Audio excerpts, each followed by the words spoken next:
Welcome to the Don't Argue with the Facts podcast. I am your host, Noah Love, and tonight we will be talking about the Elite Eight and previewing the Final Four. Four number one seeds are going to San Antonio the first time this has happened since 2008. Florida, Duke, Houston, and Auburn have clinched a spot in the Final Four. Let's get right into it. This is the first time four number one seeds have made it to the Final Four since 2008.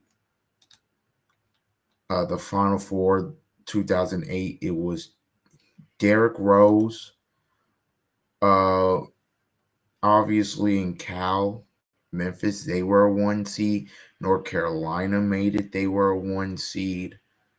UCLA made seed as well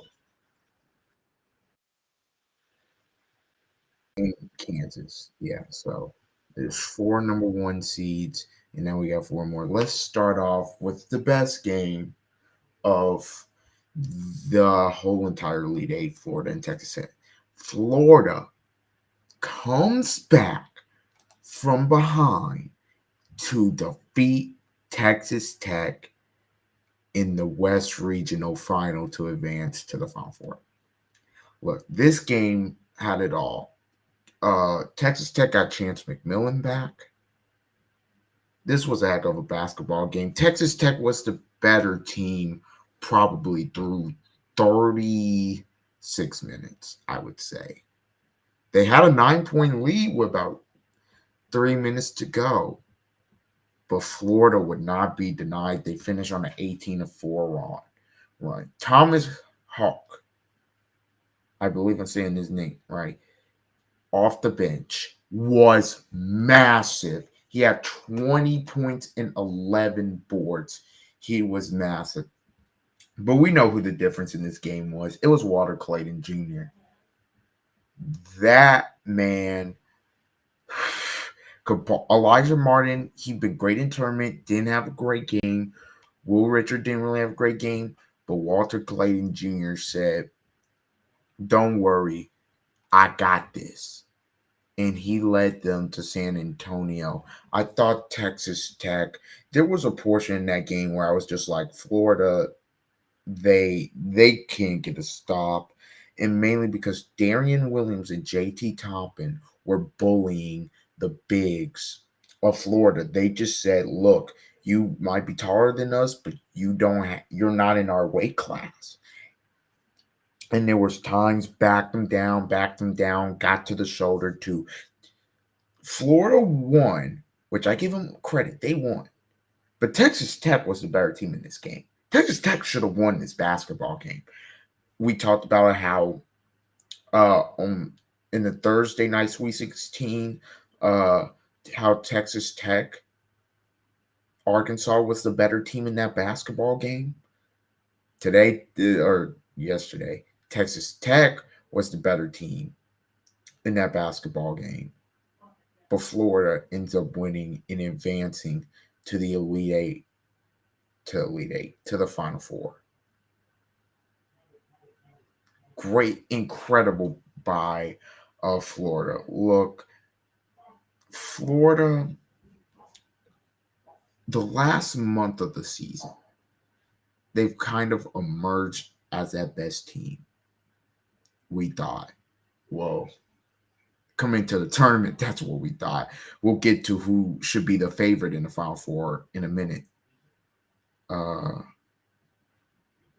their ability to get on the glass, Florida, their ability at times to defend, and then when it gets clutch time, they have a guy, Walter Clayton, that can just go get them a bucket, which is big time. So Florida, props to them. They're going to the Final Four, and they will be taking on the number one seed out of the South region who won today, Auburn. Auburn beats they hold off Michigan State 70-64. First of all, I want to give props to Izzo. What a job for him even getting them here. This was not one of his more talented teams, one of his less talented teams. The fact they even won 30 games, the fact they got to the Elite Eight, incredible. But this is about Auburn. Looks Auburn. I thought they had some slippage this late. They were the consensus number one pretty much the whole season. But today was about Johni Broome. It was about Johni Broome.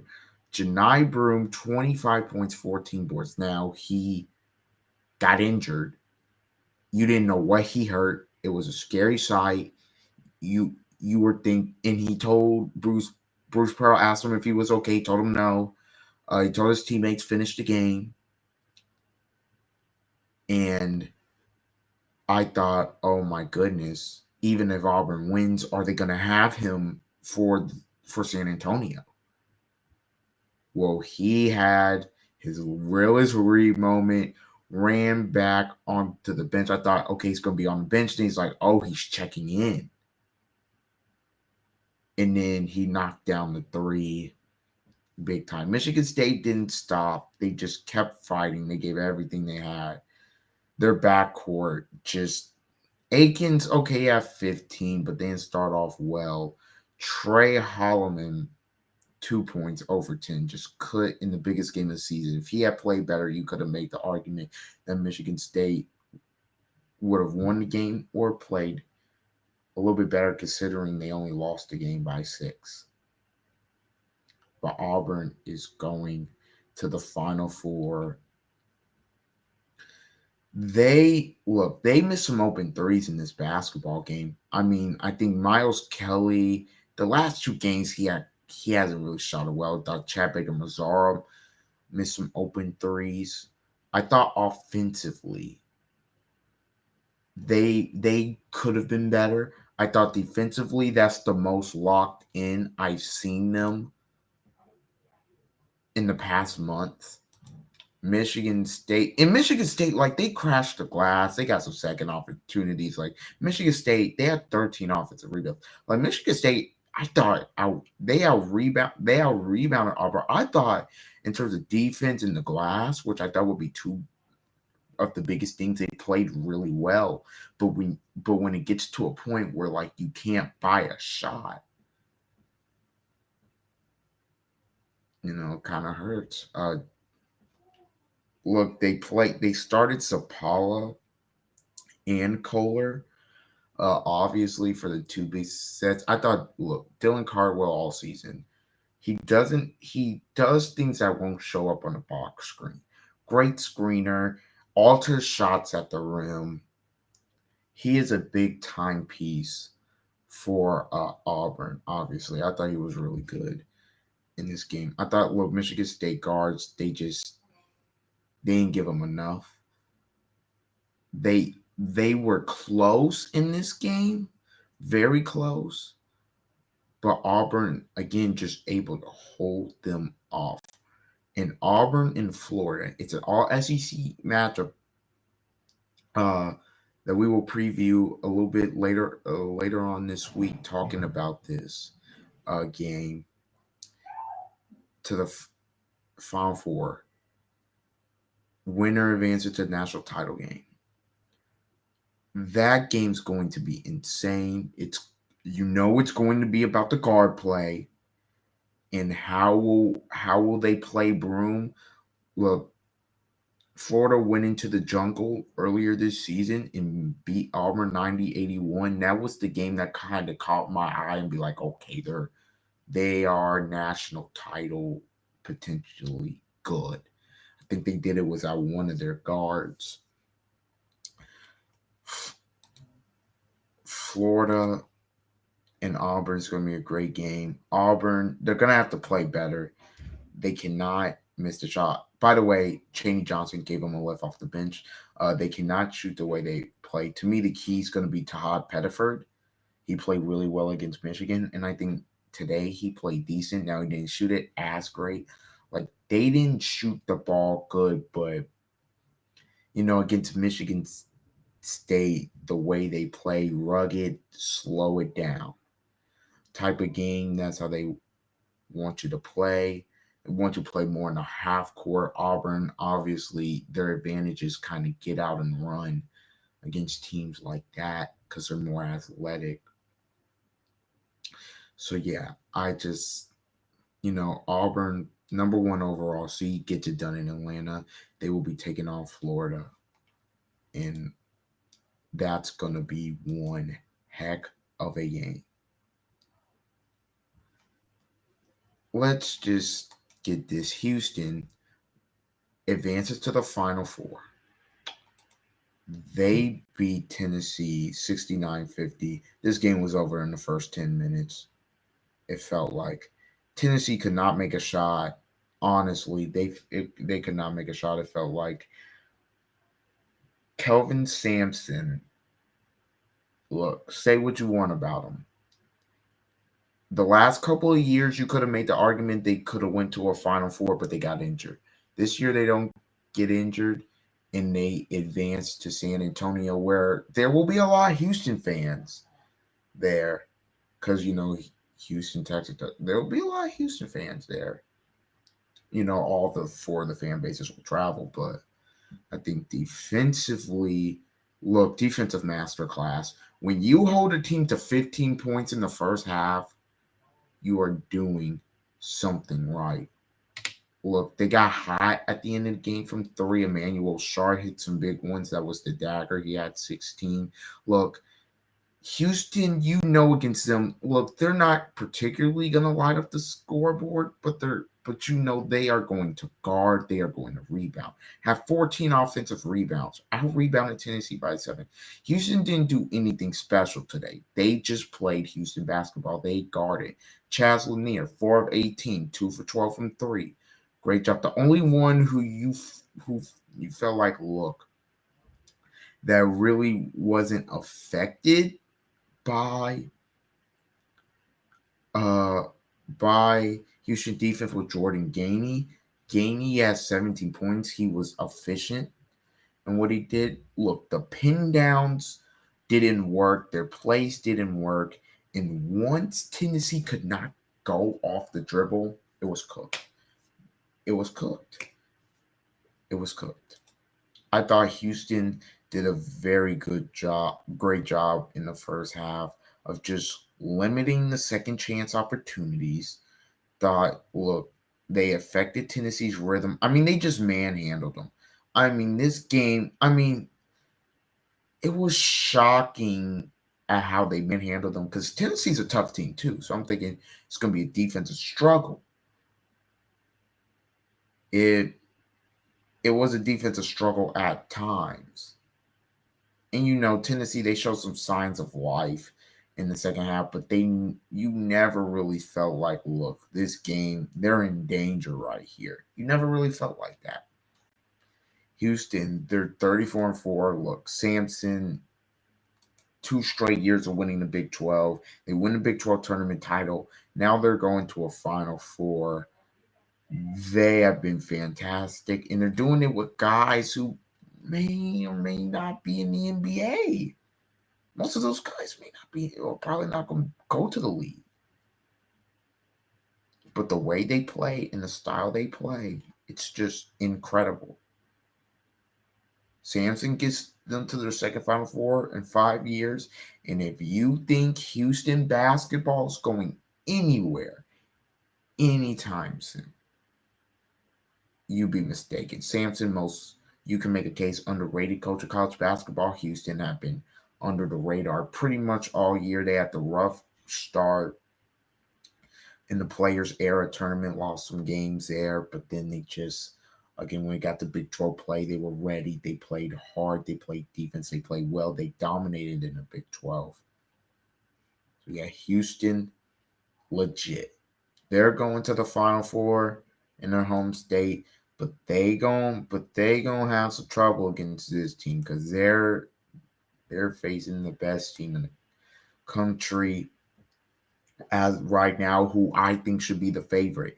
The Duke Blue Devils shut down Alabama to win by 20 and advance to the Final Four. 85-65. Alabama, Mark Shears, they didn't shoot it well. I mean, look, Alabama, for their standards, they didn't shoot great. Duke's defense was so good. And I don't even think in this game, Cooper Flagg really played well the whole time. I mean, I think he was okay. I don't think he was obviously as good as the Arizona and then the Baylor game. I think he was decent. I didn't think he played bad, but I didn't think he was great. Their ability to beat you in more than one way. If you want to get up and down, they can beat you. If you want a slugfest, they can beat you. I think their ability, they have so much talent. Their ability to move the ball, get on the glass, shut you down. I don't know how you beat Duke. I really don't know how you beat Duke this year. Jon Scheyer's done an incredible job. He's gotten the talent.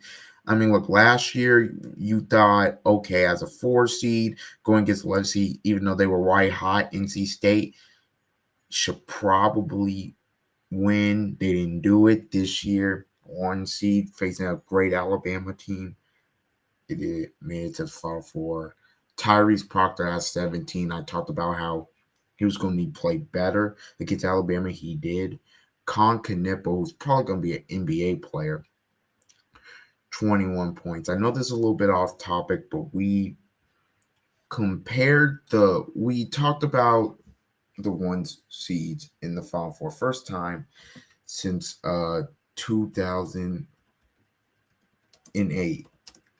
There's really, I mean, look, Duke's going to have probably 3 NBA players. I think Malawach is going to be an NBA player. I think, obviously, Flagg's going to be first in the draft. And I think Con Kanipo may have a chance to be a lottery pick. But in 2008, for the Final Four, in NBA, we talk about the NBA players in the 2008 Final Four here as I'm searching it up because I really want to see this. I know Derrick Rose obviously was there. I know Chalmers was there, but oh yeah, like I'm looking here. Derrick Rose, Kevin Love, Russell Westbrook, Ty Lawson, Mario Chalmers, Tyler Hansbrough, Danny Green there. Like Darren Collison, who was a pick, like, okay, Brandon Rush. This Final Four had so many NBA so many, just a couple of top NBA players. Now, in terms of this Final Four, look, it's the scouts are going to be there to see Flagg, Broome, probably get some attention, but for Houston, really nobody. And for Florida, obviously, Walter Clayton Jr. will get some attention. I think Houck will probably get some attention as well. But in terms of NBA players, that was such star-studded Final Four. This one, it's just going to be Cooper Flagg. Now, Alabama, great season. Give props to Nate Oates. Just ran into a machine. Duke's a machine. Duke, this is similar to the run UConn had. You can say either of the 2 years. It's similar because it's been domination pretty much throughout. Look, I know Arizona was kind of close, but you never felt like Duke. There wasn't really game pressure on Duke in that game. Baylor destroyed, and then in this Alabama game, there were times where you felt like Alabama could pull close, but Duke just said nah, and the way they shut them down was was great. Look, Duke, they hadn't played they hadn't gone through the gauntlet that some of these other teams had because the ACC's kind of weak. But in this tournament, they just turned it up. I think them winning the ACC tournament title without Cooper Flag showed you something. But again, I ask, they haven't really been in a one possession game. They haven't really been in a one possession game since the ACC tournament in the North Carolina, and that was even a cluster. In one possession games this year, sometimes they have struggled and they've lost. Clemson, for example, that's one game. There was a game, the Kentucky game early in the season. I just wonder, look, Duke's blowing everybody out. But if it gets close against Houston, will some of the pressure start getting to Duke? Will Duke start turning it over like they did in there? It's something to monitor. Because Duke in the last 2 minutes of close games, they haven't been great this year. Haven't been great. That's pretty much all I have to say about that in terms of that could be one Duke's weakness. Houston's gonna have to try to keep it close. Look, they have nobody for Cooper Flag. That's just that. No, they have nobody that can guard Cooper Flag. I don't think. Look, maybe they're gonna try to send two, maybe blitz up the ball screens, but even I don't think you could do that because 5-on-4 they made great decisions. I don't know how you guard Duke because they kill you from I don't know how you guard Duke because if I blitz a ball screen, okay, he makes the pass 5-on-4, they're most likely going to get a 3. If I I could hard hedge and then I could try to hard hedge, but then what about Mile Watch? Okay, I try to trap the pick and roll. I mean, I just don't know what you do against them because you can't go under screens because if you go under a flag screen, flag can come off and kill you in terms of that. And obviously, Knipple and those other guys can kill you in terms of that. Houston, they are the best man-to-man defense this season. It's going to be about offensive rebounds, obviously, because Houston gets a lot of those. They don't quit. Malawatch is going to have to keep Francis off the glass. Obviously, they're going to have to keep Roberts off the glass. If you're Houston, limit Duke to one shot. Stop Flag from getting downhill. It'll be interesting to see what Kelvin Sampson does, what his game plan is for Duke. I'll be interested to see that. Duke advances past Alabama. Alabama, great season. But now we get 4-1 seeds in the Final Four. Top 4 teams on KenPom, I believe. This is going to be good.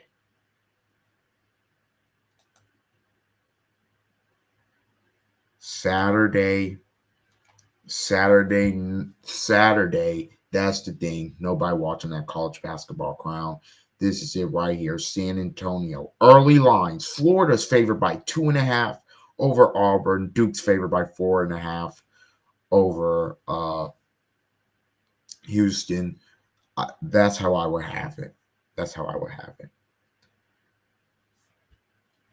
So we'll see with this, man. I think Auburn and Florida, obviously, I'll preview these matchups more and go into specific matchups. But I think obviously, I just gave you my take on Duke and Houston. I think at first glance, when I look at Auburn and Florida, look, Walter Clayton Jr., he's going to be big. How do you stop him? How do you play the pick and rolls with him? Elijah Martin's been really great this season. Auburn, you like to get up and down. Do you want to play more of a half-court style of game? Taha Pettiford, how many minutes will obviously he play coming off the bench? In terms of the bigs, if you're Florida, who do you? I guess Condon would you will put on Broome. How will you play Broome? Will you bring some doubles? Will you kind of do the little help and recover?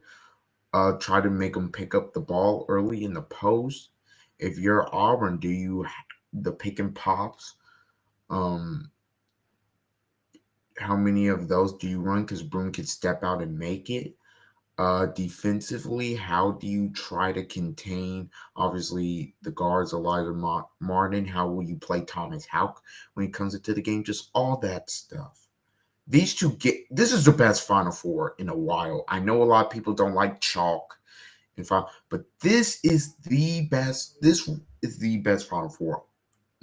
This could be the best Final Four I've seen in my lifetime. This Final Four is going to be fantastic, and I cannot wait to see it. But that's it. We got 3 games left in the college basketball season. Well, I'm not counting the crown. 3 games left in the college basketball season. Then after that, it's NBA playoff time. And we will be talking about the playoff race a little bit because I do have some thoughts on that. Been following NBA. I know I haven't talked about the NBA a lot this season. I will be talking about it because we are in April and the playoffs are always peak. So, all right. I'll talk to you guys next time. Florida, Auburn, Houston, Duke in the Final Four. And until next time, see ya. Congratulations to those 4 teams on going to San Antonio.